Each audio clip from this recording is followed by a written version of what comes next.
al día y al tanto de la coyuntura política. Al final de cuentas, lo que nos toca ver es el desarrollo del sistema político mexicano día a día. Entonces, un tema también de la semana fue, por ejemplo, todo esta cuestión de la definición en la Cámara de Diputados del Congreso respecto de las comisiones, ¿no? De la creación de nuevas comisiones y de la repartición de comisiones al interior de la Cámara. Creo que ese fue otro tema importante. Entonces, les quiero proponer que para la próxima clase, y que ese sí me lo puedan enviar por correo electrónico el viernes, para que yo tenga oportunidad de revisarlo previo a la clase, necesito que hagan un ejercicio de hacer un artículo de opinión o columna, como le quieran llamar, pero básicamente es un artículo de opinión sobre el tema más relevante que encuentren ustedes en esa semana. Tiene que ser de cuartilla y media más o menos, o sea, no puede ser una cosa muy extensa, cuartilla y media, sí, básicamente, que elijan un tema de la coyuntura y que hagan un análisis de ese tema de la coyuntura. En este primer ejercicio de hacer un artículo de opinión, no les voy a dar pautas. Cada quien, la idea es ver yo cómo escriben, cómo lo abordan, y una vez que yo lea sus trabajos, en la próxima clase, les voy a dar algunos tips, claves o sugerencias, no sé cómo decirlo, que les pueden ayudar para hacer un buen artículo de opinión o una buena columna política, ¿no? Yo les decía, mira, por acá Jonathan dice que el nuevo billete de 20 pesos, que no es el de 200. Pero bueno, ok, y lo de los haitianos, bueno, me parece que aquí Jonathan comenta un tema también muy importante de coyuntura, que es el tema de los flujos migratorios, no solamente de haitianos, ¿no? Pero digamos que son los que han estado en el foco. Creo que sí, coincido contigo, también es un tema importante de estas 2 últimas semanas. Y entonces, a partir de esto, quiero que hagamos ese ejercicio. Ustedes como comunicólogos políticos, quiero que hagamos algunos ejercicios en esta clase de cosas que sí les van a pedir cuando ya trabajen. O sea, que sí les van a pedir como comunicólogos políticos, ¿no? Les piden discursos, les piden artículos para publicar, les pueden pedir tarjetas, les pueden pedir análisis de coyuntura, o sea, les pueden pedir cosas que luego en esta universidad no se estila mucho hacerlas. Y créanme que no es la única, hay otras universidades donde están igual. Pero vamos a tratar de hacer cosas que les puedan servir. En otro momento vamos a hacer alguna presentación de alto impacto, ¿no? Que ustedes hagan una buena presentación sobre algún tema en particular que vamos a elegir, pero por el momento este sería como el primer ejercicio que haríamos. No voy a hacer liga para que lo suban a la plataforma. Quiero que me lo manden por correo. Yo quiero leerlo, leer su análisis y luego lo vamos a comentar en la clase. Y les voy a dar algunas claves o tips para que por lo menos en mi experiencia, y no solamente en mi experiencia, sino con el conocimiento y la experiencia, podemos utilizarlos para hacer mejores artículos de análisis político. No sé si alguien tenga alguna duda sobre esto para que entremos ya en materia. No, se me hace una actividad muy padre. Ok, bueno, entonces, pues vamos a empezar. Me dicen que no leyeron, ¿verdad? Lo de Sartori, lo de los partidos políticos. Bueno. Miren, el día de hoy vamos a tratar de ver solo la parte que tiene que ver pues, con los principales planteamientos sobre lo que es un partido político. Este es un concepto que muchas veces los comunicólogos no manejan. Suponen que es un partido político, ¿no? Suponen ahí que es un partido, pero no lo manejan como tal. Entonces, es importante saber la definición de este concepto, porque un comunicólogo político pues, trabaja con eso, ya se los había yo comentado, ¿no? Trabaja con los conceptos. Entonces, pues vamos a ver, aquí yo les pongo 3 politólogos que han escrito sobre los partidos políticos, sin que sean los únicos. Flavia Freidenberg, por ahí Matzab me mencionaba a Flavia. Flavia es una politóloga, es integrante de la red de politólogas, creo que de América Latina. Es una mujer muy seria. Ella tiene una frase, tiene un hashtag que dice no sin mujeres, ¿no? Entonces se la pasa compartiendo ahí en su Twitter, eventos, integraciones de gabinetes, etcétera, fotografías, ¿no? Y dice, aquí hace falta una mujer. Pero bueno, creo que lo que hayas leído de ella seguramente será valioso. Básicamente, digo, estos son algunos, no quiere decir que sean los únicos que hablan sobre la teoría de partidos políticos y podemos encontrar infinidad de artículos y de otros documentos que hablen sobre qué es un partido político, ¿no? Nosotros, o por lo menos mi intención era que leyéramos a Sartori, pero bueno, si leyeron a Maurice Duverger, creo que está bien. Quien leyó a Maurice Duverger, a ver, ¿cómo se define un partido político? ¿Qué es un partido político?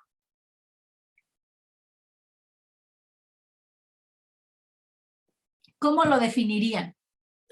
Bueno, yo no lo leí a él, pero lo que sí Ajá. leí es que un partido político puede ser considerado como una agrupación que tienen como la misma doctrina política. Y esta Flavia retoma que Sartori dice que los partidos políticos funcionan como canales de expresión de demandas o o un puente entre la sociedad y el Estado. Me voy a cambiar al teléfono porque se me está acabando la batería, perdón. Sí. A ver, ¿alguien más que hayan leído a Duverger? Digo, el texto que ahí estaba, de que le servía. O sea, no hay, aunque dijera Sartori, pero luego fuera el de Duverger, o sea, no les iba a pasar nada si lo leían, ¿eh? O sea, alguien más, ¿qué es un partido político?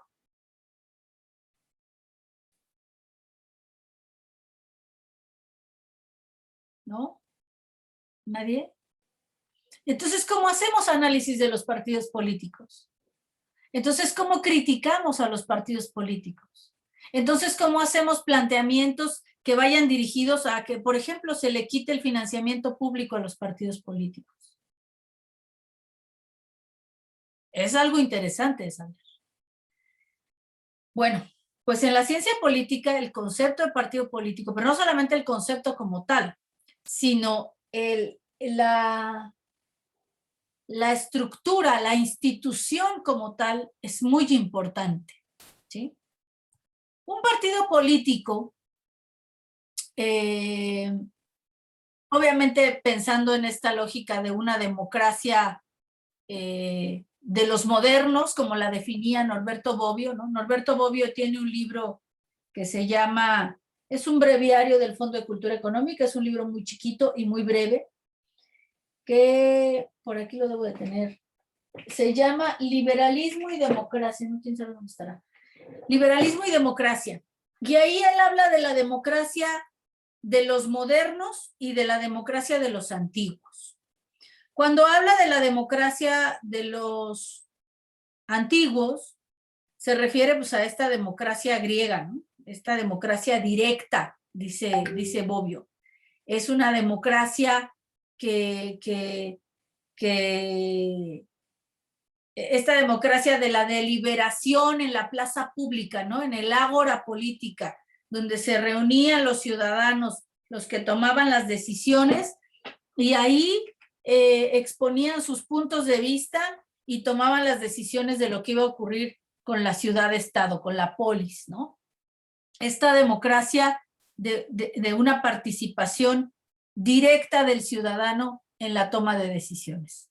Una democracia que funcionaría como lo diría el propio Rousseau, ¿no? En el contrato social, que funcionaría en un territorio pequeño con una población acotada, ¿sí? Que no es posible una democracia directa en sociedades como las que vivimos actualmente, en estos estados-nación de poblaciones muy, bueno, aquí me decía José López, es una asociación de personas que comparten y comunican con una ideología. Bueno, tiene que ver con la ideología, pero al final, en esta democracia de los modernos, que es una democracia representativa, porque dado el tamaño de las sociedades que existimos actualmente, no es posible ejercer una democracia directa.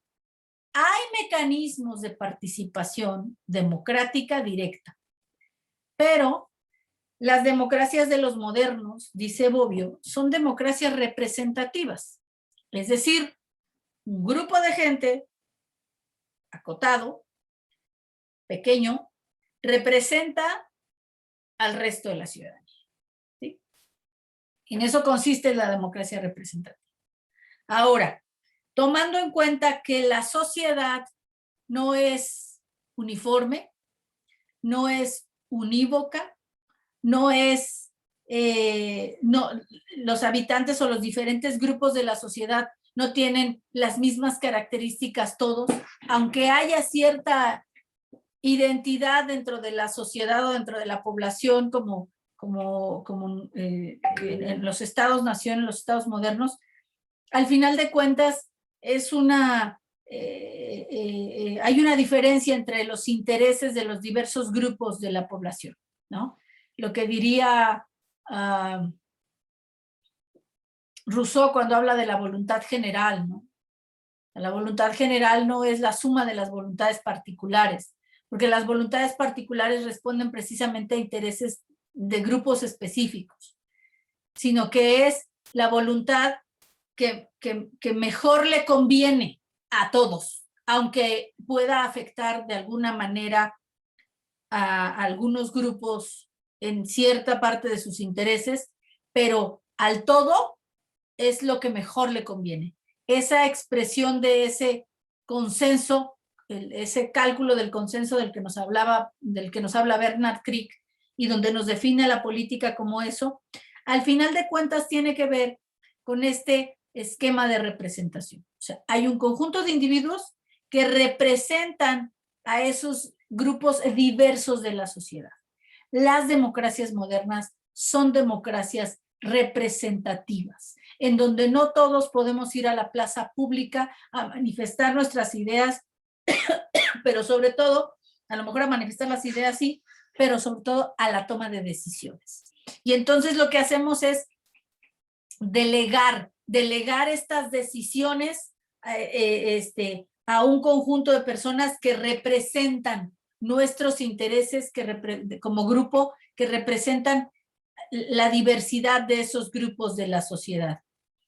Dice aquí Matza, ¿qué son los actores centrales en el funcionamiento de los sistemas democráticos?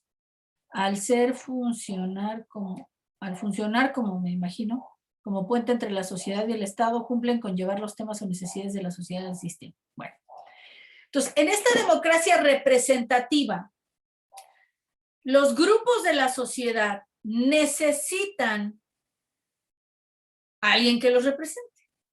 Y ahí es donde entran los partidos políticos.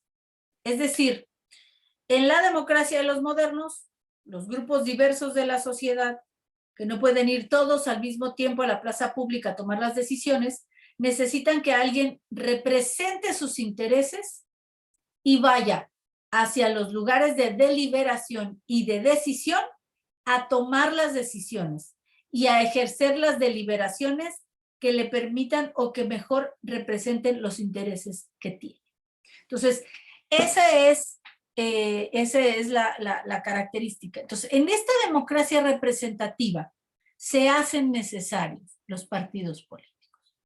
¿Qué son los partidos políticos?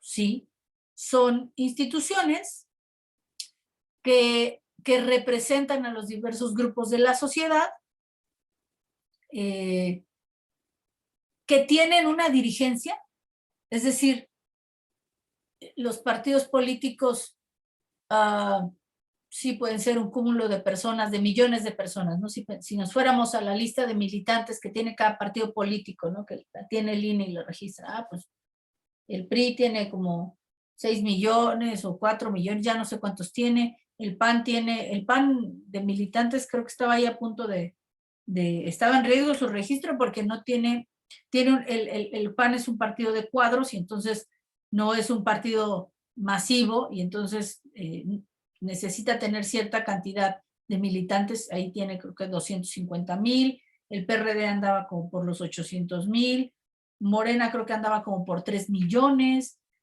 etcétera, ¿no? Entonces, pero, pues esa es la militancia de los partidos. Los partidos tienen cuadros, les digo, hay partidos de cuadros y partidos de masas, pero los partidos tienen un montón de gente que es la militancia y hay una élite o un grupo que es la dirigencia del partido, ¿sí? Ahí podríamos hablar, pues, de la teoría de las élites, ¿no? Yo ahí les podría recomendar, hay 2 textos, hay uno de Gaetano Mosca que se llama La clase política, y hay un texto clásico de Wright Mills que se llama La élite en el poder. Entonces, ahí hay todo un planteamiento de la teoría de las élites, de cómo funcionan las élites en una sociedad, ¿sí? Y los partidos terminan teniendo esto, terminan teniendo una dirigencia, ¿no? Que es una élite dentro del partido, que no es todos los integrantes del partido, y que a su vez representa a esos integrantes que son uno de los grupos de la sociedad, uno de los grupos diversos de la sociedad. Un partido político tiene una militancia, ¿sí?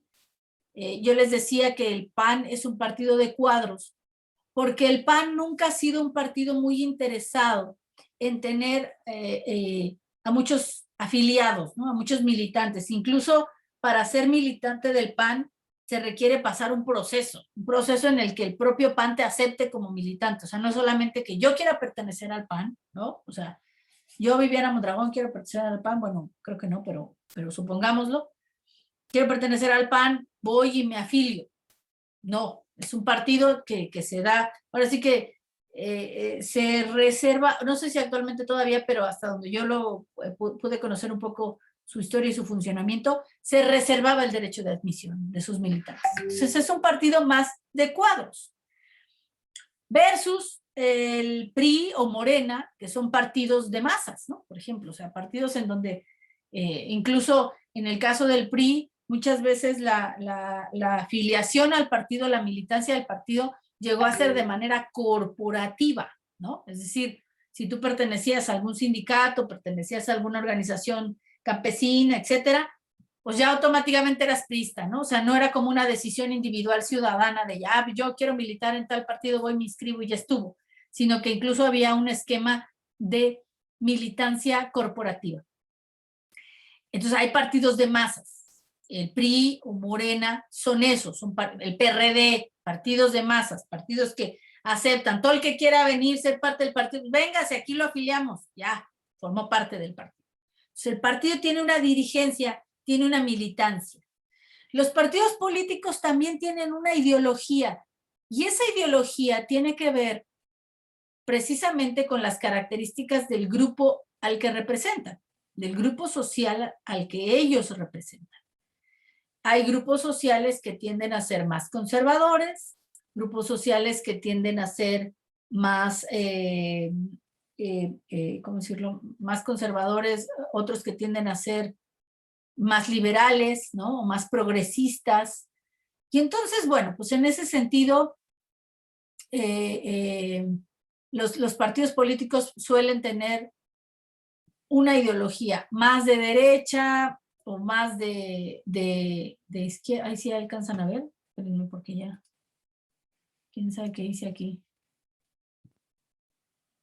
Tienen una ideología de derecha o de izquierda, etcétera, ¿no? Luego, podemos ver que los partidos en esta ideología, que yo les decía, conservadores, liberales, de derecha o de izquierda, tienen esa característica. Una de las características principales de un partido político, y yo la pondría quizá como la más importante, quizá como esa característica que lo define, y lo dice Sartori de manera muy clara, es que buscan acceder al poder. O sea, un partido político lo que busca es acceder al poder. Por eso este tipo de movimientos, ¿no? Que hoy están muy de moda, como el propio Morena, como Podemos en España, que quieren decir, no, nosotros no somos partidos políticos, nosotros somos un movimiento de la ciudadanía, de la sociedad, no somos un partido. ¿Quieren acceder al poder? Sí, son un partido político. Si tienen una dirigencia, sí, sí tienen una dirigencia. ¿Tienen una militancia? Sí, sí tienen una militancia. ¿Tienen una ideología? Sí, sí tienen una ideología. ¿Quieren acceder al poder? Sí, son partido político. Aunque ellos se llamen movimiento, lo que sea, son un partido político. Entonces, esta parte es muy importante, porque un movimiento social, como lo definiría Cohen, ¿no? En su texto, como lo definiría incluso el propio Alain Touraine,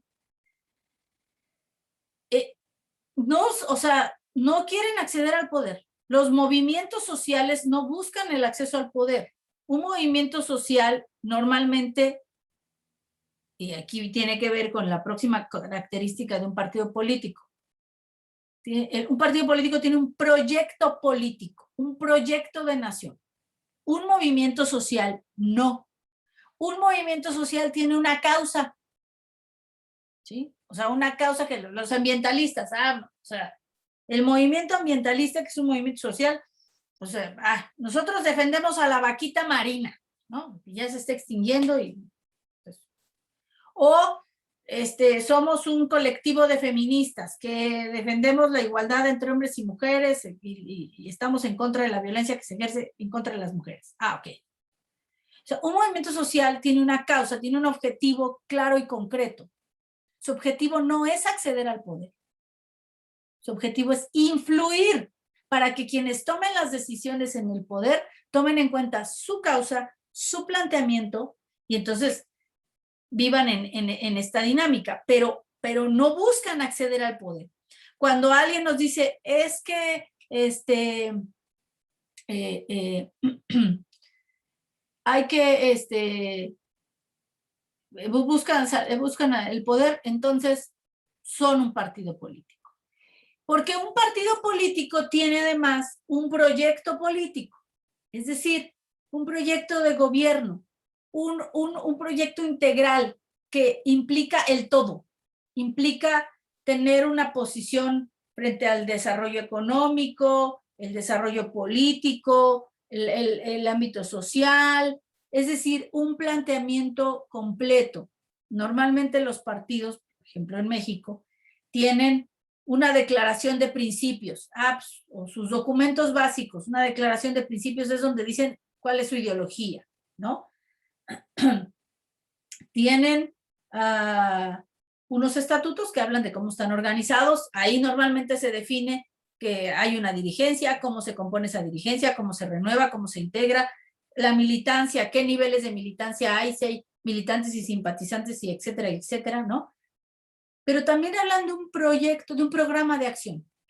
Es decir, un programa de acción que les va a ayudar a acceder al poder, pero también a tener una propuesta política para la sociedad. Entonces, eso es un partido político. Quien tenga todas estas características, ¿no? Camine como pato, grazne como pato, se mueva como pato y diga, yo no soy pato, pues sí es pato, ¿no? La verdad. Entonces, sí se diferencian de los movimientos sociales porque los movimientos lo que buscan es incidir, ¿sí? Que sí que inciden en alguna reforma que se tenga que impulsar o en algún tema muy, muy en particular. Creo que el ejemplo más claro es el movimiento ambientalista, que al final es un movimiento que generó el surgimiento de partidos políticos verdes. Hasta ese nivel vamos. No sé si, por ejemplo, el feminismo logrará en algún momento, ¿no? Yo pertenezco a un colectivo de mujeres que se llama 50+1, y en algún momento sí nos ha pasado por la cabeza, bueno, vamos a formar un partido político en algún momento, un partido político de mujeres, no lo sabemos, ¿no? Pero hay quien ha tenido la intención de hacer ese planteamiento. Pero bueno, pero al final de cuentas no, porque no es un objetivo propiamente de un movimiento. El movimiento tiene un conjunto de planteamientos y de causas y generalmente son monotemáticos. Es decir, nos interesa este tema, ¿no? El tema de la violencia contra las mujeres, el tema de no sé, la salud de los niños, nos interesa el tema ambientalista, nos interesa. ¿Cuál es el tema que te interesa? ¿No? El tema de la diversidad, de la no discriminación, ¿no? Entonces, esos son los temas de los movimientos, a diferencia de los partidos políticos. Entonces, eso es un partido político, más o menos así nos lo define Sartori. Quien haya leído a Duverger, no sé qué más encontró. Me voy a salir un momentito porque necesito... Les voy a dejar de compartir. ¿Alguien más que me quiera comentar algo sobre... ¿No? ¿Sobre los partidos políticos? ¿No leyeron nada? Pues no, yo realmente lo que iba a compartir era esto de que la diferencia de los partidos políticos y los demás grupos políticos o grupos de presión es justamente la búsqueda de ese poder, ¿no? Porque, por ejemplo, creo que los movimientos sociales y los grupos de presión buscan como que sus ideales influyan, pero no tienen un proyecto para hacerlo. Entonces, pues era todo lo que, lo que yo quería decir. Ok. Bueno, entonces, eso es lo primero. Espérenme, porque estoy teniendo, aquí yo quería bajar una... Déjenme ver porque no lo encuentro. Denme 2 segundos. No, creo que no.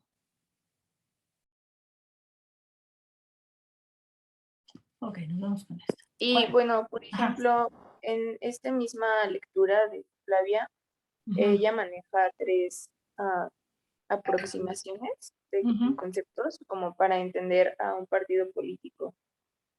Uno es el sociológico, el otro es el racional y el otro es el competitivo. Ya.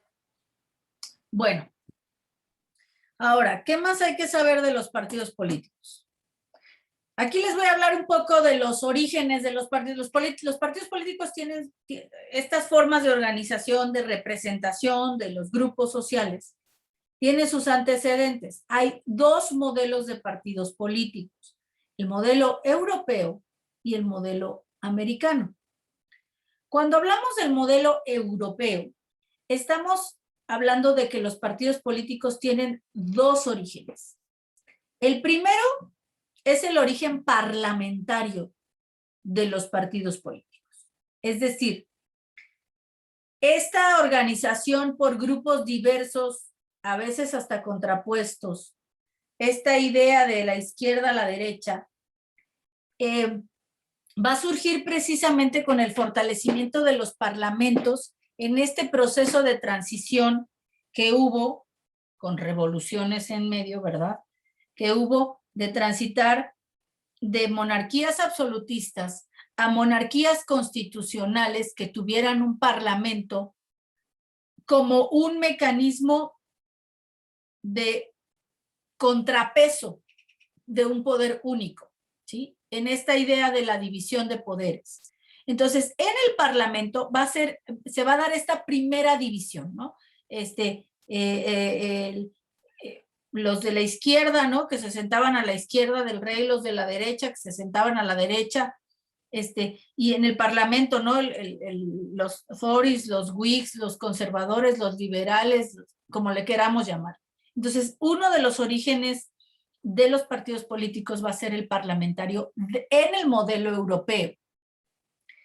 Pero también en el modelo europeo hay otro origen que tiene que ver con las clases sociales. Es decir, hay muchos partidos políticos que surgen precisamente a partir de este planteamiento ideológico de los partidos de los trabajadores, que necesariamente se oponían al partido de la oligarquía, de la burguesía, ¿no? Y entonces va a haber una identificación con un grupo social dependiendo de la clase social a la que se pertenezca, dependiendo del grupo dentro de la estructura social, el grupo en el que uno pertenezca propiamente.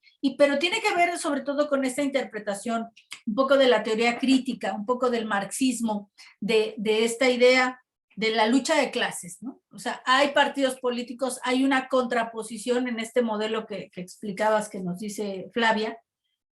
Hay partidos que surgen precisamente de esa contraposición, o sea, de una tesis contra una antítesis, con planteamientos de proyectos políticos o proyectos de gobierno que uno se oponga, ¿no? Necesariamente al otro.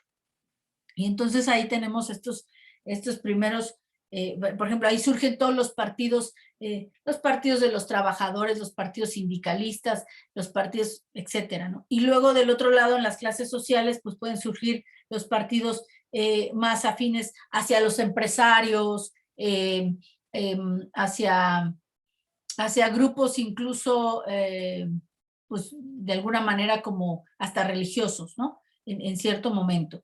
Pero está este modelo europeo de los partidos políticos en donde lo que sí vamos a identificar es una diferencia ideológica clara.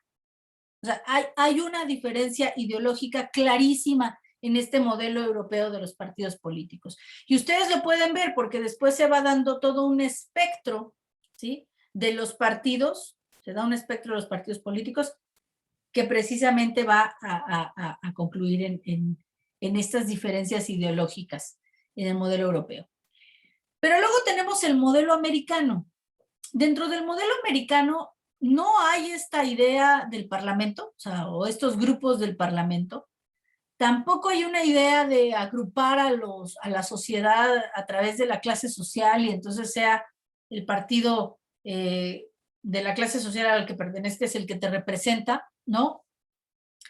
Sino se da una lógica más de propiamente el origen que va a tener esa nación de Norteamérica, porque sus partidos son más de intereses de ciudadanos. No van a tener un partido de izquierda opuesto. Fíjense, ahorita vamos a hablar un poco de la izquierda y la derecha, ¿no? Porque las originales izquierdas hoy son las derechas, pero bueno, de esta clase burguesa que se sentaba a la izquierda, que era crítica de la nobleza, que era crítica de la corte, que era crítica del rey, y que representaba los intereses de otro grupo. Eso no lo vamos a tener en el modelo americano. En el modelo americano, la representación es más como de ciudadanos, de grupos de ciudadanos que van a terminar en dos partidos políticos que a nivel ideológico no tienen grandes diferencias. Si ustedes revisan el Partido Republicano y el Partido Demócrata en Estados Unidos, van a dar cuenta que, pues, por ejemplo, respecto al modelo económico, o sea, no hay un cuestionamiento, ¿eh? O sea, no hay un cuestionamiento respecto al modelo económico, aunque en la última elección Trump quiso decir que Biden era socialista y quién sé cuánto, o sea, eso no existe en Estados Unidos, o sea, no hay una diferencia ideológica entre los dos partidos. Los dos propugnan por el mismo modelo económico y quizá lo que los hace diferentes, ellos mismos lo dicen, los norteamericanos, son los issues. O sea, ¿cuáles son los temas, los tópicos a los que cada uno le da mayor importancia. Entonces, no sé, el Partido Demócrata, que tiene mucho vínculo con sindicatos, siempre va a estar planteando el tema de la seguridad social, del Medicare, del Medicaid, esta dinámica, ¿no? De cierta seguridad para los ciudadanos, el welfare state, o sea, un estado del bienestar, etcétera. O sea, un planteamiento más hacia allá. En tanto, el Partido Republicano va a tener planteamientos más de el sistema de contribuciones, los impuestos, ¿no? Más pegado a los intereses, pues, de ciertos empresarios, aunque los dos partidos están ligados con distintos empresarios. Entonces, al final no hay una diferencia ideológica en el modelo americano de los partidos políticos, sino más una diferencia, yo diría, quizá moral más que ideológica, quizá de principios, ¿no? Que de propiamente una cuestión de ser de izquierda o de derecha y de una izquierda pro comunista, pro socialista. Eso en Estados Unidos no lo vemos, ¿no? Los partidos políticos no tienen esa característica. Sí tienen sus ideologías en cuanto a programas, en cuanto a tópicos más importantes unos que otros, ¿no? Pero al final de cuentas no hay esta gran diferenciación ideológica. Ese es el origen de los modelos de partidos políticos, ¿sí? Ahora, Sartori nos dice que hay diferentes maneras de clasificar a los partidos políticos. Una de esas maneras de clasificarlos, o los sistemas de partidos se pueden clasificar de diferentes maneras. Uno de esos es el numérico, un factor o un elemento numérico que nos habla de el sistema de partidos. ¿Cuántos partidos tiene? ¿Sí? Bueno, pues hay básicamente 3 tipos de sistemas de partidos según el número de partidos que tenga el propio sistema. Entonces, tenemos sistemas que tienen partido único o partido hegemónico. Cuando hablamos de un partido único, es solamente existe un partido. Aquí yo les pongo una imagen del Partido Comunista de China, ¿no? Allá en China, solo hay un partido político. El modelo es el modelo soviético, al final de cuentas, ¿no? El partido, la existencia solo de uno. Y es la existencia solo de uno, es decir, no existen otros, no hay oposición, ¿no? O sea, solo existe un partido político y ese es el que domina. La Asamblea Nacional en China, ahí pues solamente hay integrantes del Partido Comunista, ¿no? Por ahí hay algunas expresiones, pero diversas, pero realmente no tienen una gran representación. Yo recuerdo alguna vez haber estado ahí en China hace más de 10 años. Y ahí estaba, me tomé hasta una foto ahí en el recinto. Siempre me ha gustado mucho lo parlamentario. Entonces me tomé una foto ahí en el recinto de la Asamblea Nacional, donde domina pues el Partido Comunista.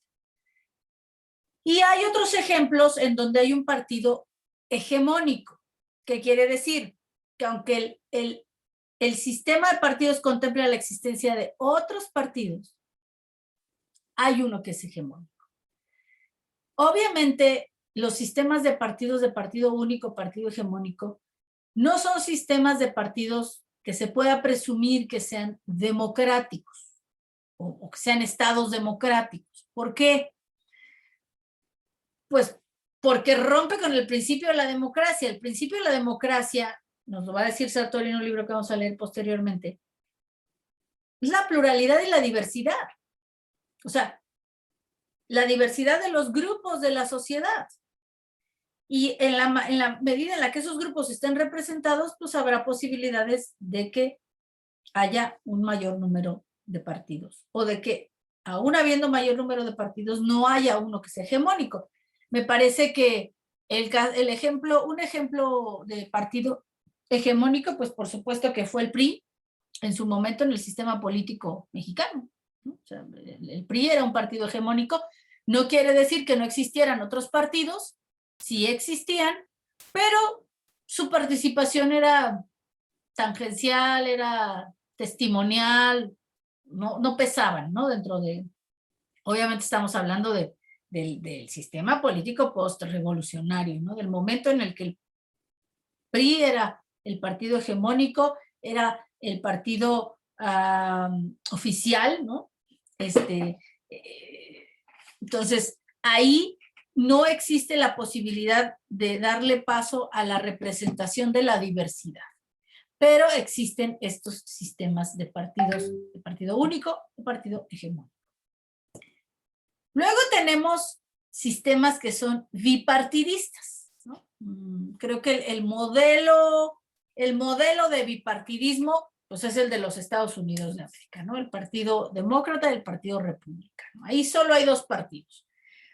Ha habido algunos intentos de algunos candidatos como independientes y eso, pero en realidad no cuaja, no es otro partido, no es que surja otro. Recuerdo mucho aquella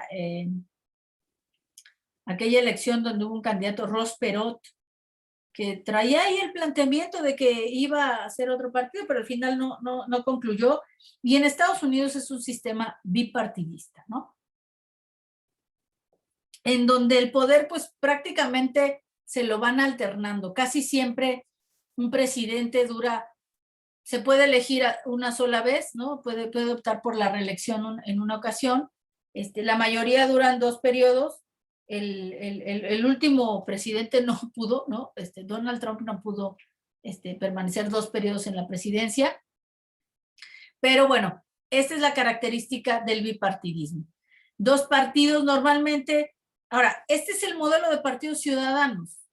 No podríamos decir que, bueno, sí, se puede decir que el partido republicano es más conservador. Sí, hay un ala, hay una parte de la sociedad norteamericana que es ultraconservadora y que se identifica con el partido republicano, ¿no? Y hay otra parte que es más liberal, que se identifica con el partido demócrata. Pero dentro de los republicanos también hay gente que es progresista, que no necesariamente es tan conservadora, y dentro de los demócratas también hay gente que suele tender hasta a cierto conservadurismo, ¿no? Entonces, yo les pondría un ejemplo muy claro y que creo que ahorita lo estamos viendo de manera muy específica. Bueno, 2. La posición frente a los temas migratorios, por ejemplo. Cualquiera diría que una perspectiva más liberal respecto de las cuestiones migratorias tendría que identificarse con el Partido Demócrata.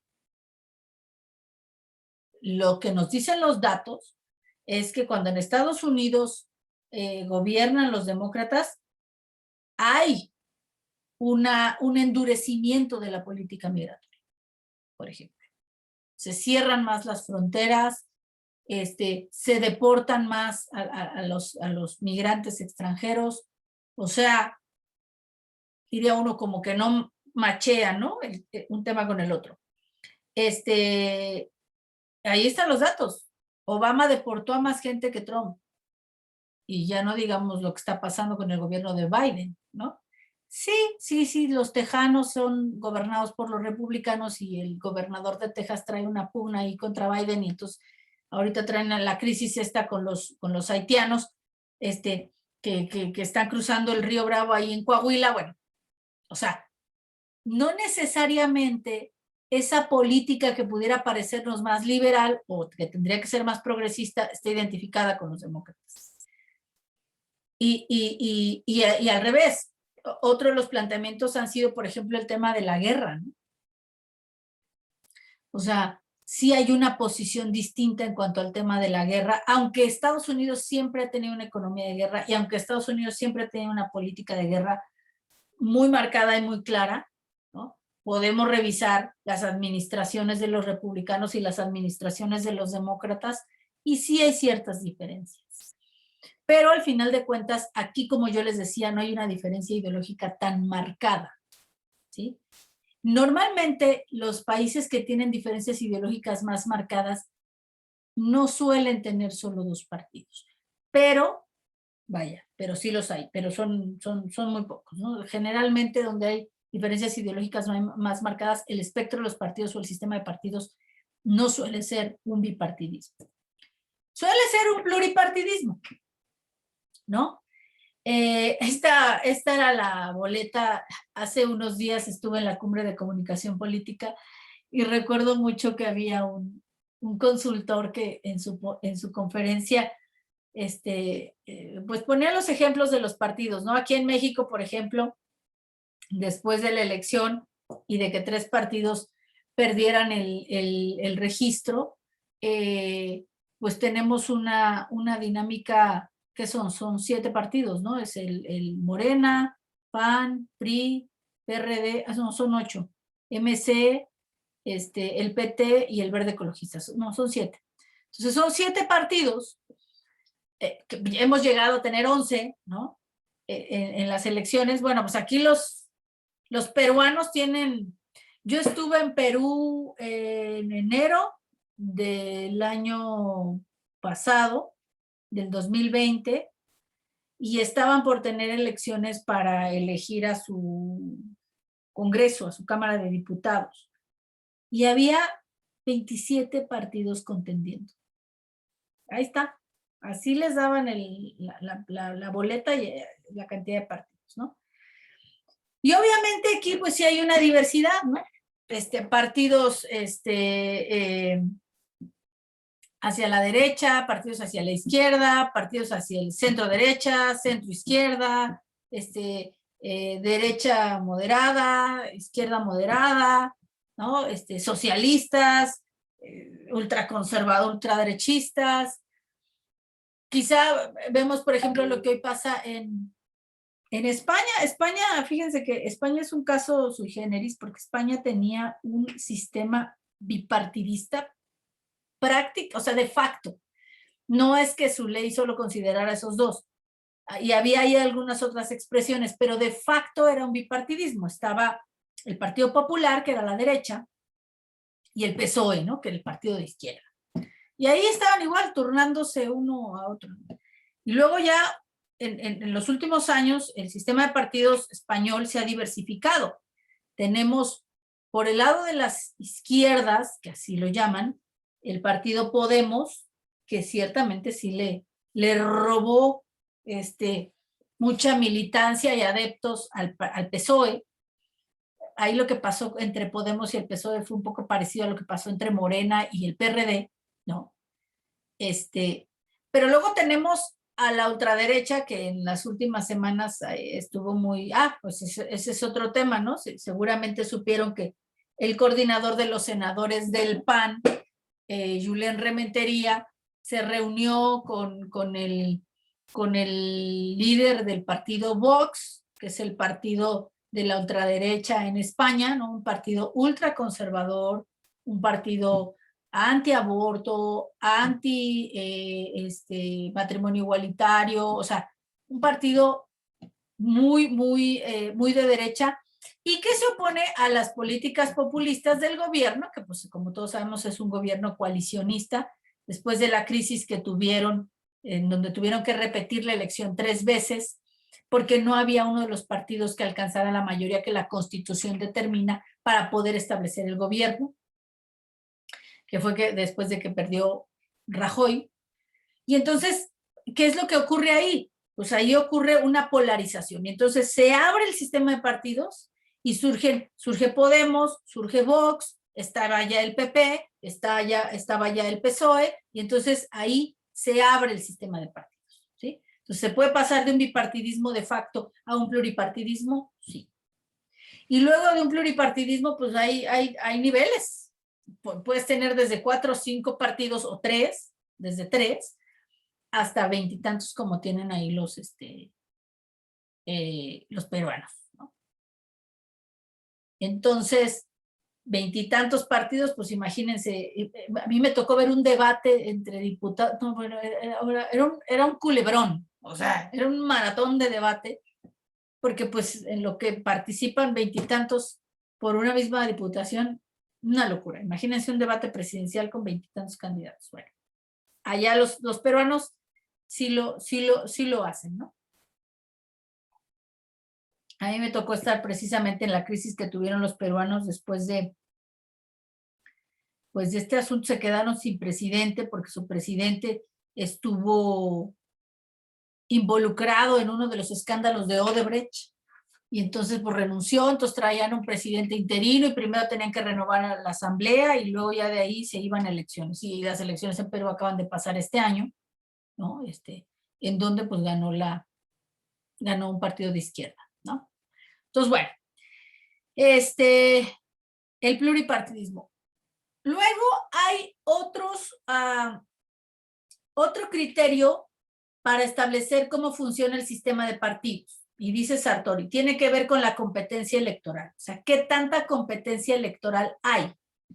Si pensamos en este esquema, por ejemplo, de Perú, en donde hay más de 20 y tantos partidos, ok, pero ¿y todos ellos son competitivos? ¿Todos ellos verdaderamente pueden acceder al poder o no?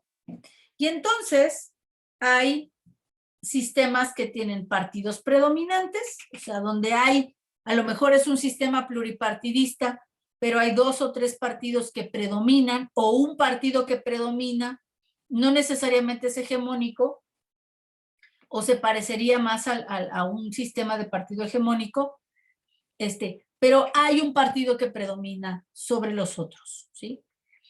O hay un par de partidos que predominan sobre el resto de la estructura de los partidos, ¿sí? O bien hay sistemas de partidos con una competencia política real.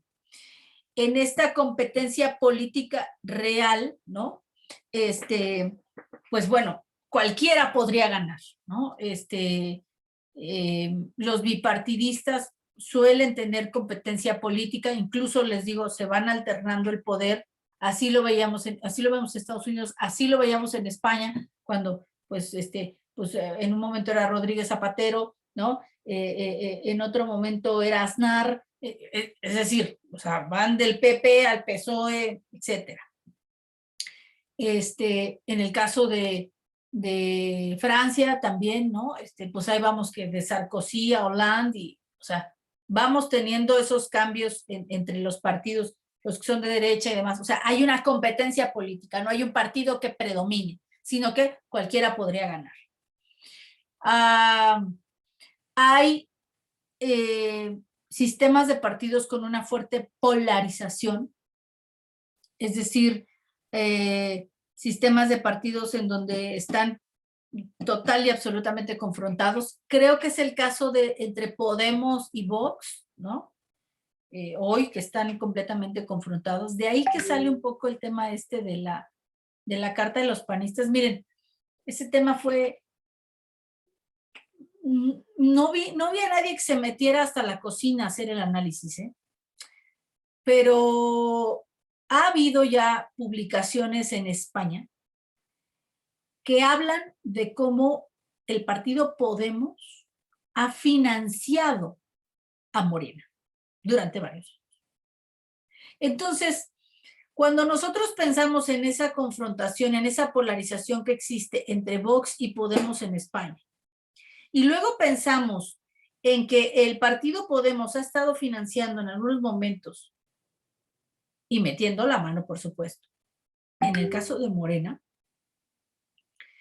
entonces, pues como que no resulta tan ilógico entender que si quien más se opone como partido político a Morena en México sea el PAN, no es el único partido de oposición, pero es el más contestatario del régimen de Morena, pues se encuentren como simpatías con alguien que se opone totalmente a una política incluso integracionista, ¿no? De este populismo izquierdosón ¿no? Que sí, que significa Podemos y que significa también Morena. Entonces, nadie se metió a hacer ese análisis, por ejemplo, ¿no?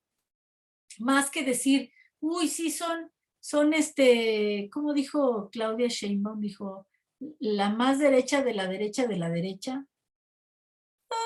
Los extremos se tocan. Pues la más izquierda de la izquierda de la izquierda del populismo de izquierda, pues se toca con el populismo de la derecha. Entonces, pues la más izquierda de la izquierda de la izquierda, pues es la de Maduro, ¿no? Y lo recibieron en este país, pero pues sí con alfombra roja, ¿no? Entonces, bueno, ahí tiene sus asegúnes.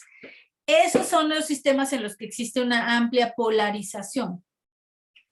Creo que el sistema de partidos en México está transitando hacia una alta polarización social. Y luego hay esquemas de coaliciones, ¿no? Hay partidos que forman coaliciones electorales, y en México, después de la última reforma del 2014, ya se abrió la posibilidad de que existan gobiernos de coalición. Los gobiernos de coalición existen más en los sistemas parlamentarios que en los presidencialistas, sobre todo por las alianzas que tienen que hacer para formar el gobierno. Cuando el gobierno sale del parlamento, pues tiene que haber una alianza entre los diferentes grupos para alcanzar las mayorías que en dado caso la ley establezca, pero también para formar un gobierno en el que te vayas aliando, ¿no?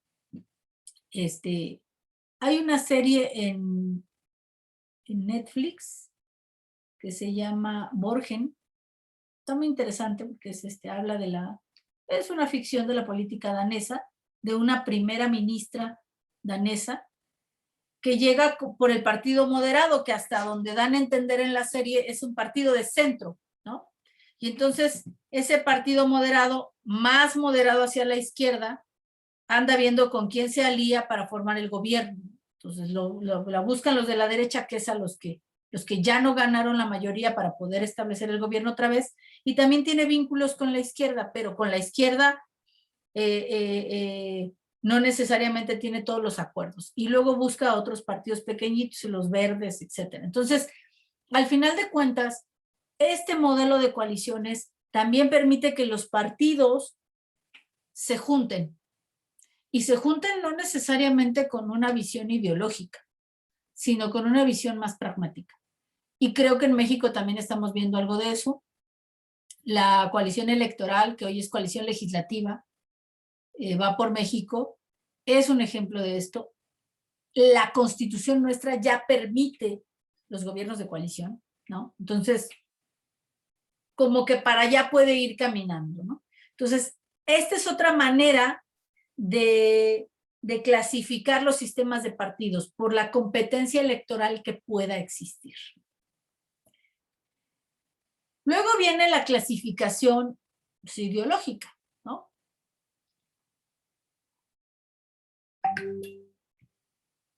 Cuando hablamos de partidos de izquierda o partidos de derecha, aquí les pongo un libro que es un clásico de Norberto Bobbio, donde Norberto Bobbio nos habla de la historia de la derecha y de la izquierda, ¿no? O sea, cómo, y les digo que aquí es una paradoja porque Bobbio explica cómo las primeras izquierdas hoy son las derechas.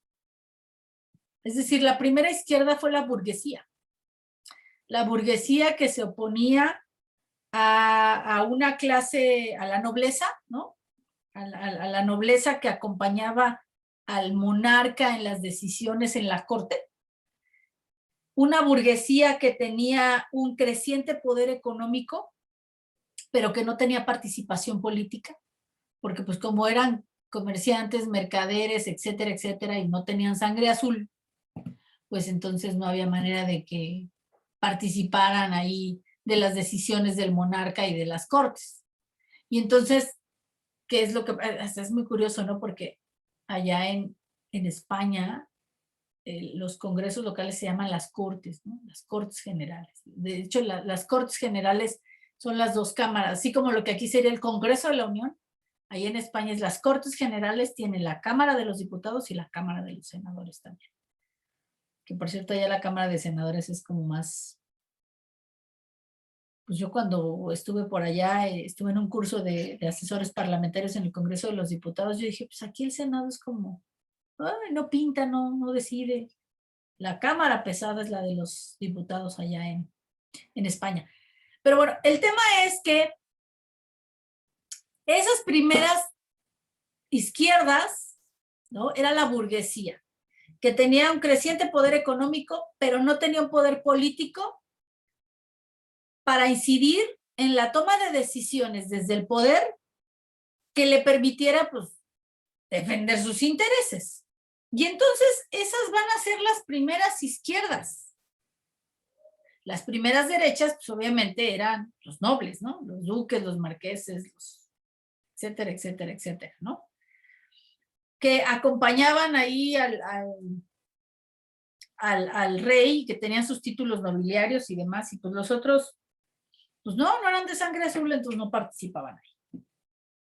La primera, la gran presión que va a haber tanto en Inglaterra como en Francia para que esta nueva clase burguesa pudiera participar en las decisiones políticas, pues va a determinar que fueron las primeras izquierdas. Que pasan a ser las derechas después, cuando viene dentro de las izquierdas, viene esta influencia del marxismo, de la teoría crítica, de la crítica al capitalismo, ¿no? Y la crítica al capitalismo, pues es la crítica a la burguesía, a la clase social que surge con el capitalismo. Y entonces, todas las izquierdas van a tener, primero las izquierdas tenían como ideología de cabecera, por decirlo de alguna manera, el liberalismo económico, ¿no? Este de Adam Smith, ¿no? Y David Ricardo, el laissez-faire, laissez-passer, o sea, el dejar hacer y dejar pasar, el rey no te estés metiendo, o sea, déjanos hacer comercio, o sea, esas libertades, ese liberalismo, ¿sí? Que va a ser un liberalismo económico, va a ser como el primer gran referente ideológico de las izquierdas, ojo, de las izquierdas. Y después vamos a tener que con la llegada del marxismo, el referente ideológico de las izquierdas va a ser el socialismo real, planteamiento comunista. Este surgimiento también de partidos políticos, que yo les decía del modelo europeo, de los partidos de los trabajadores que se oponen a la explotación de las clases, ¿no? De la burguesía. Y esta burguesía, que en un primer momento había sido la izquierda, pues pasa a ser la derecha. Sin sangre azul, ni títulos nobiliarios, pasa a ser la derecha. Y entonces las izquierdas van a estar cubiertas por este manto ideológico del marxismo, del socialismo, del comunismo, etc. Cosa que, bueno, pues no les va a durar para toda la vida, ¿verdad? Porque ciertamente desde el punto de vista ideológico, las izquierdas se quedan pues como medio huérfanas. Cuando cae el muro de Berlín, cuando desaparece la Unión Soviética, con todo esto de la perestroika y el glasnost en la Unión Soviética y lo que hoy es Rusia, pues la caída del socialismo real, el colapso del socialismo real, ¿no? Y entonces se quedan medio huérfanas las izquierdas, desde el punto de vista ideológico. Y entonces empiezan a virar las izquierdas hacia una socialdemocracia, y ya desde antes había planteamientos, los primeros planteamientos socialdemócratas hablaban propiamente de un tránsito al socialismo a través de la democracia. Es decir, se comienza a hablar de un liberalismo social más que de un liberalismo económico. De ahí después que va a salir el esquema este de Dieter-Nolan, ¿no? Y entonces, ¿qué es lo que vamos a tener? Vamos a tener una izquierda que comienza a hacerse más hacia los planteamientos del liberalismo social. Una izquierda que va a defender derechos humanos, que va a defender derechos de las minorías, una izquierda demócrata, ¿no? Una izquierda que va a oponerse a los planteamientos de concentración de poder, de regímenes totalitarios, sino que va a hablar de una apertura democrática, etcétera, ¿no? Y una derecha que pues van a ser los empresarios, los hombres del dinero, la burguesía, sí, también liberales, pero liberales desde el punto de vista económico, la separación de los estados laicos, de las iglesias con el Estado, también van a tener un planteamiento democrático, y es aquí donde la democracia comienza como a permear, ¿no? En todo este sistema. Y entonces, eso es lo que vamos a tener. Hoy las izquierdas, pues bueno, el socialismo ahí sobrevive, ¿no? Pues que en Cuba, el socialismo del siglo XXI y pues toda esta lógica de los países latinoamericanos, ¿no? De Brasil, del socialismo del siglo XXI, de Venezuela, del propio Cuba que sobrevive, digamos, Cuba es el único país en América Latina que sobrevive a aquel socialismo, ¿no? Tal cual. Y otras manifestaciones del socialismo que terminan cayendo en un totalitarismo, como el caso de Corea del Norte, ¿no? Y en el caso de China, yo diría, bueno, el caso de China y el caso de Rusia, pero el caso de China es un fenómeno muy interesante porque China lo que tuvo fue una economía mixta, ¿no? O sea, una economía no capitalista hacia el interior y sí de comercio y sí de contacto económico hacia afuera. Al final yo les puedo decir, digo, ya tiene muchos años que yo estuve en China, pero cuando estuve allá, yo decía, bueno, esto de socialismo no tiene nada, ¿no? Había ya o sea, esa economía mixta hacia el interior del país ya no era tal, ¿no? Había ya pues una lógica diferente, ¿no? Yo recuerdo, en cada esquina veía un Audi, ¿no? Audis por acá, Audis por allá, Jetas por aquí, Jetas por allá, y después ya sus propias producciones de autos y demás. Pero hablando de una clase media que cada vez iba creciendo y que iba siendo más grande, esa China que había dejado de ser rural para convertirse en una China urbana, de grandes urbes, con infraestructuras y arquitectura, pues, como de países alejados, por ejemplo, de esa austeridad arquitectónica soviética, ¿no? De edificios cuadrados, de edificios sin grandes adornos ni nada, a ir a una arquitectura de edificios de rascacielos en Shanghái, y de estructuras arquitectónicas así novedosas, y que dice uno, bueno, pues de veras estoy aquí en un país que es socialista hacia el interior. Aparte del fenómeno sociológico muy interesante, que yo creo que cualquier sociólogo le daría muchas ganas de irse a vivir por allá. Pero bueno, no me entretengo más hablándoles de China. Entonces, el tema es que al final de cuentas hay todavía esta perspectiva de la derecha y de la izquierda.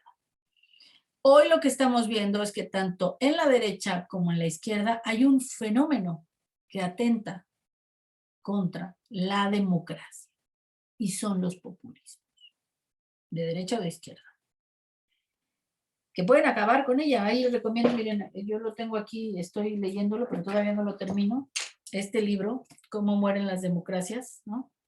Muy bueno. Porque eso es lo que estamos viendo.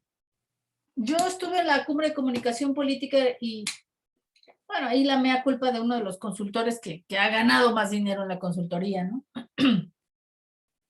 De Luis Duque, y hablaba precisamente, dice, es que nos hemos equivocado, porque en esta lógica de ganar campañas, hemos desarrollado estrategias para hacer ganar a opciones que van a acabar con nosotros. Interesante su reflexión. Más viniendo de un consultor.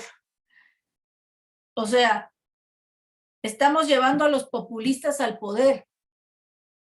Y llevar a los populistas al poder es acabar con nosotros, acabar con la democracia y con las posibilidades de pluralidad y diversidad que una democracia supone.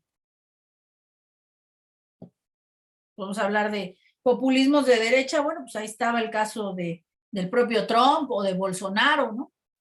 Y populismos de izquierda, no, bueno, pues ahí está Venezuela, Argentina, México, es decir, ahí están esas manifestaciones hacia un lado, hacia el otro. En Europa ha habido un crecimiento de las extremas derechas que de repente avanza a pasos agigantados y que hacen que uno se preocupe, porque dice, bueno, pues ya la historia de polarizaciones ideológicas ya la hemos vivido, ¿no? La Segunda Guerra Mundial creo que fue una expresión muy clara de eso. Entonces, bueno, ahí es la otra manera de clasificar a los partidos. Entonces hay partidos de derecha radical o de derecha como muy extrema, ¿no? De derecha moderada, son las democracias cristianas, por ejemplo, ¿no? Los partidos como las democracias cristianas. Hay de izquierdas, ¿no? De izquierdas más, pues más prosocialistas, más al extremo, prosocialistas, procomunistas, todavía, a pesar de que pues, aquello fue pues no un fracaso, pero algo que colapsó. Y las izquierdas moderadas, ¿no? Las sociales democracias. Entonces, las sociales democracias están más por el liberalismo social, un liberalismo social y de derechos, mientras que las democracias cristianas, o sea, las derechas moderadas, están más hacia liberalismo económico. Y ahí están, ¿no? Orbitando entre el centro y esos dos extremos. Esa es otra manera de clasificar a los partidos según su ideología. Ahora, ¿a dónde van los partidos políticos? Este es un tema muy interesante porque al final, creo que no les puse aquí la de Dieter. Ahorita la voy a buscar y voy a ver dónde se las puse. No creo que es. Ya, lo vamos a ver la próxima clase. Ya me acordé dónde está ese esquema. Pero bueno, ¿a dónde van los partidos políticos? Primero, hay un desprestigio de la política en todo el mundo, ¿no? Este desprestigio de la política, pues obviamente a quienes más afecta es a los partidos políticos, que son, como lo vimos al principio, estas organizaciones que pretenden acceder al poder y desarrollar su propio proyecto político desde el poder. Entonces, en el desprestigio de la política hay un desprestigio de los partidos. Y esto, como politóloga, me parece que es grave. Me parece que debemos hacer algo por represtigiar la política, porque en la medida en la que desprestigiemos la política, vamos a permitir que las opciones se vayan acotando, que las opciones se vayan cerrando, que esta idea de solo somos nosotros, ¿no? Los buenos contra los malos, o sea, que se vaya cayendo en una dicotomía que elimine la pluralidad. Ese es el riesgo de seguir desprestigiando la política, ¿no? Cuando yo oigo que los ciudadanos dicen, no, es que todos los partidos son iguales, todos los políticos son una bola de rateros, de corruptos, de bla, bla, bla, bla, bla. Ok, ¿no? ¿Por qué no vemos lo bueno de la política? Creo que hacia allá tendríamos que empezar a avanzar. Este desprestigio de la política, ¿en qué ha concluido? Pues ha concluido en el surgimiento de ciertos movimientos de la sociedad. Movimientos que, como ya les dije, después terminan siendo partidos políticos, ¿no? Entonces, bueno, ahí este tema de la autenticidad del movimiento social o ciudadano, ¿no? Ok, sí, pero se diluye cuando el objetivo es acceder al poder. Entonces terminamos otra vez viéndolos convertirse en partidos políticos, viendo a Podemos ser un partido político, viendo a Morena ser un partido político, viendo a Movimiento Ciudadano ser un partido político. Los propios de Vox en su momento también fueron un movimiento ciudadano convirtiéndose en un partido político. Es decir, sí, pero entre comillas. Este desdibujamiento de las ideologías a partir de la existencia de los gobiernos de coalición y de las alianzas electorales o legislativas que sean coalicionistas. El coalicionismo viene a desdibujar eso. Y lo viene a desdibujar para poner a la sociedad en una postura dicotómica. Y las posturas dicotómicas o hegemónicas, pues el riesgo es que no sean democráticas, ¿no? Entonces ahí hay que ver, porque eso también puede afectar a los partidos políticos, y me parece que hoy lo vemos de manera muy clara, ¿no? De repente nos preguntamos, bueno, ¿y qué juntó desde el 2018 al PRD con el PAN? ¿No? Y luego, ¿qué junta al PRI con el PAN?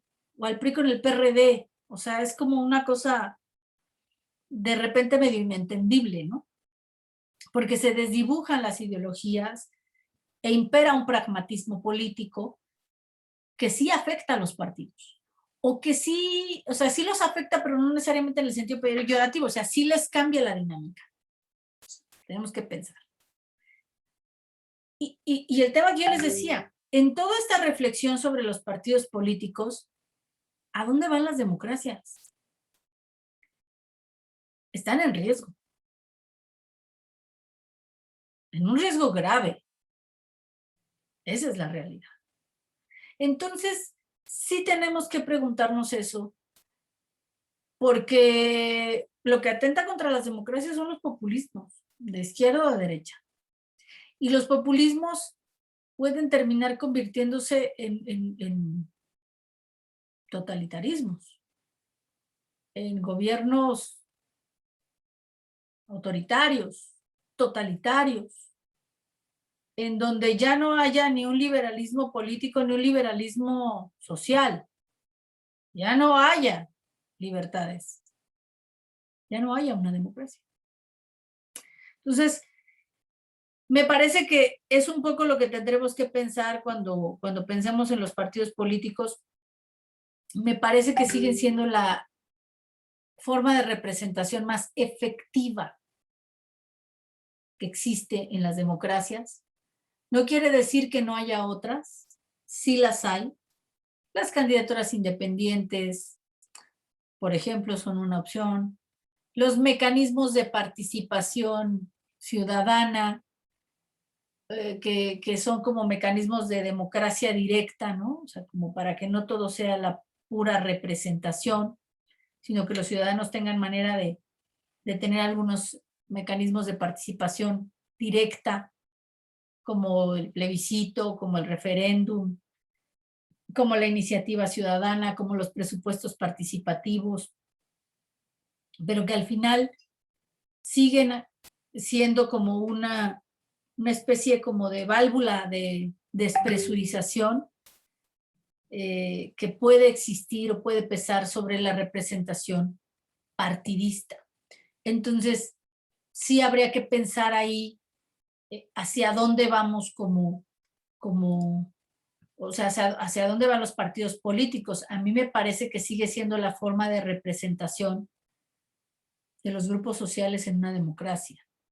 Yo no creo que se vayan a extinguir ni que vayan a desaparecer, pero sí creo que amerita una reflexión sobre si seguimos contribuyendo como politólogos o como comunicólogos políticos, pues, al desprestigio de estos, o nos atrevemos desde el punto de vista teórico y pragmático a proponer alternativas. Bueno, si no van a ser los partidos políticos, entonces, ¿qué sí va a ser?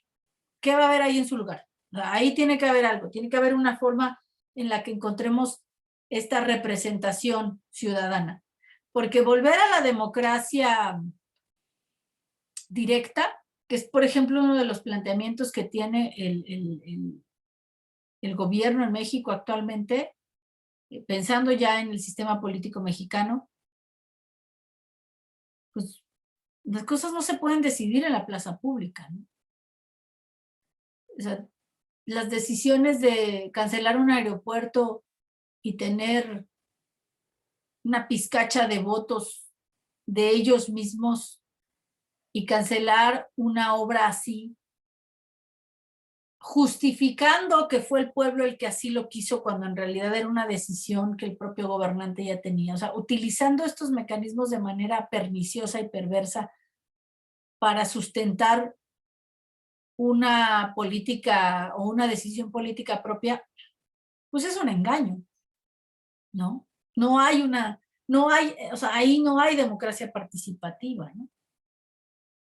Lo último fue la consulta que hubo el 1 de agosto de este año, ¿no? Que no alcanzó los niveles de participación que se necesitaban y por lo tanto no fue vinculatoria. Pero creo que sí, la democracia participativa debe tener reglas para evitar que se caiga en una, pues, que las mayorías ejerzan una tiranía de las mayorías sustentadas en decisiones minoritarias, ¿no? O sea, en una tiranía de las minorías ciudadanas, por decirlo de alguna manera. Entonces, esa es la discusión que tenemos que ver en este momento. Creo que hay que reflexionar varias cosas sobre los partidos políticos en el caso mexicano. Muchos se han convertido en negocios familiares y creo que ahí hay una reflexión muy amplia que debemos hacer sobre el sistema de partidos que necesitamos. Yo se lo decía a algunos diputados con los que trabajo y que les hago propuestas, digo, oye, pues yo creo que habría que presentar una iniciativa para ver de qué manera, sin que eso implique la libertad del ciudadano de agruparse o demás, o sea, sin violar ese derecho. Pero no puede ser que, por ejemplo, el PES o el partido del Bester Gordillo ya hayan perdido el registro una vez, se hayan vuelto a registrar, a obtener el registro otra vez como partido y vuelvan a perderlo y veamos en unos meses que otra vez el PES está reuniendo firmas y ahora se va a llamar PES con ~S, ¿no? O Redes Sociales Progresistas, que es el mismo partido que en algún momento fue Nueva Alianza, ahora se llame de otra manera, pero sean los mismos, ¿no? Y que entonces ya la creación de un partido político se vuelva más en un negocio familiar u otra cosa que no sea la representación legítima de una parte de la sociedad o de grupos de la sociedad con un planteamiento concreto. Entonces, yo le dejaría hasta ahí. De lo que leyeron, no sé si alguien quiera comentar algo. Y bueno, la próxima clase vamos a ver cómo está el espectro y el esquema de partidos políticos en México.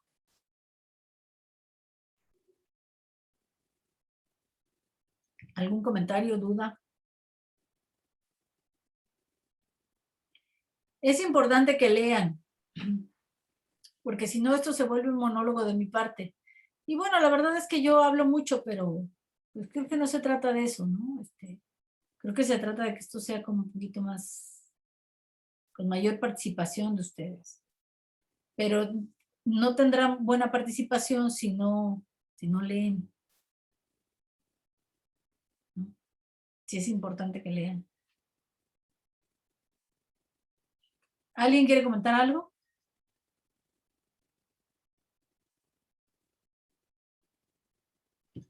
Por mi parte, no. Bueno, pues entonces le vamos a dejar hasta aquí.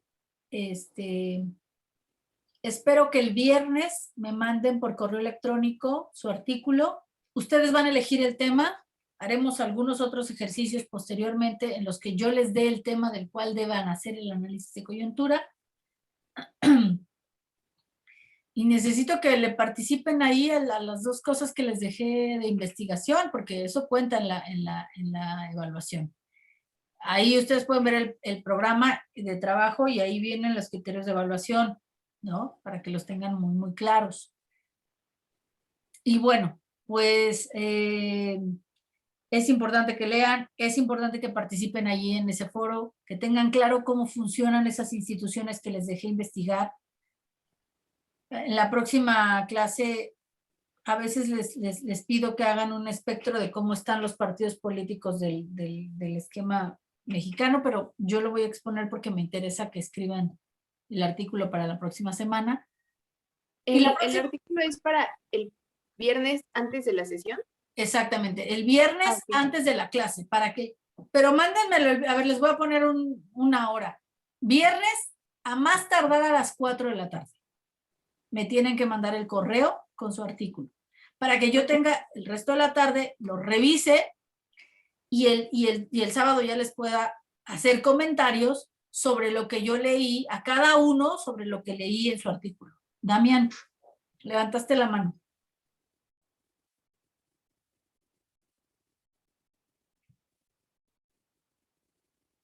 ¿No? Creo que se arrepintió. Bueno, entonces sí me lo tienen que mandar viernes. A ver, de una vez les digo la fecha para que no tengamos dudas. A más tardar a las 4 de la tarde sería, la próxima es 2 de octubre, sería el 9 de octubre, entonces me tendrían que mandar esto el viernes 8 de octubre a más tardar a las 4 de la tarde para que yo tenga oportunidad de revisarlo y hacerles comentarios el sábado que tengamos la clase. Ok, excelente. Y otra Muchas gracias. cosa, tienen que leer la prensa, tienen que estar al tanto. Miren, no vamos a poder comprender. Les voy a poner un ejemplo, y yo creo que hacia allá puede ir, no estoy diciendo que así vaya a ser, pero hacia allá podría irse el trabajo final. Es muy probable, y ya lo dijo el propio presidente, e incluso crearon una nueva comisión en el Congreso de la Unión, en la Cámara de Diputados, o sea, de ahí lo relevante es de estar informado. Crearon una comisión que se llama para la reforma electoral. O sea, va la primera reforma que se impulsa desde el gobierno, pero bueno, el gobierno va a poner sobre la mesa una reforma electoral al Congreso de la Unión. Eso tiene que ver con el sistema político mexicano. O sea, aquí podemos hablar de la evolución de las reformas. Ok, sí, está muy bien. Pero la cuestión es, ¿y ahorita qué está pasando?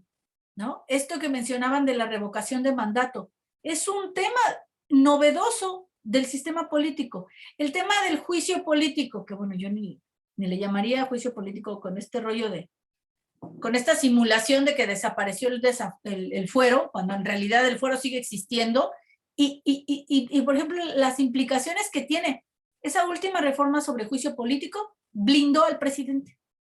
Así, de sencillo. O sea, no solamente tiene fuero, le pusieron un blindaje arribita de eso para que no le puedan quitar el fuero, para que sea más difícil quitárselo, ¿no? Y eso impacta en el sistema político, eso impacta en el equilibrio de poderes, en los contrapesos, impacta en el régimen. Entonces, es importante que si estamos revisando la historia, vamos a ver la historia de los partidos políticos.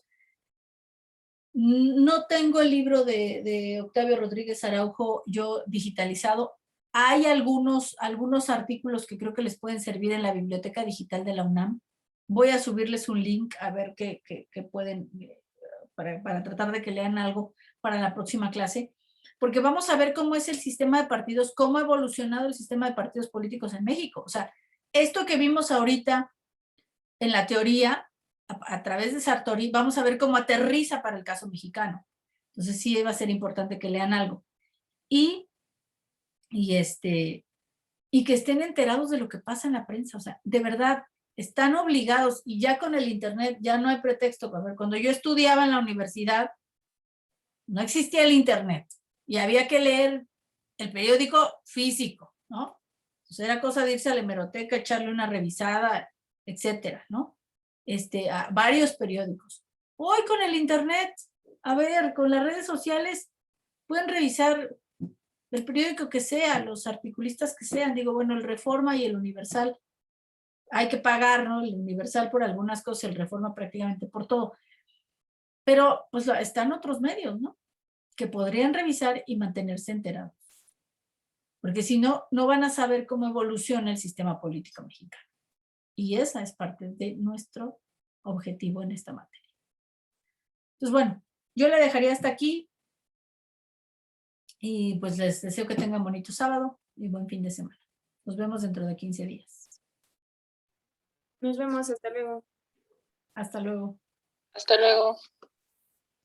Hasta luego.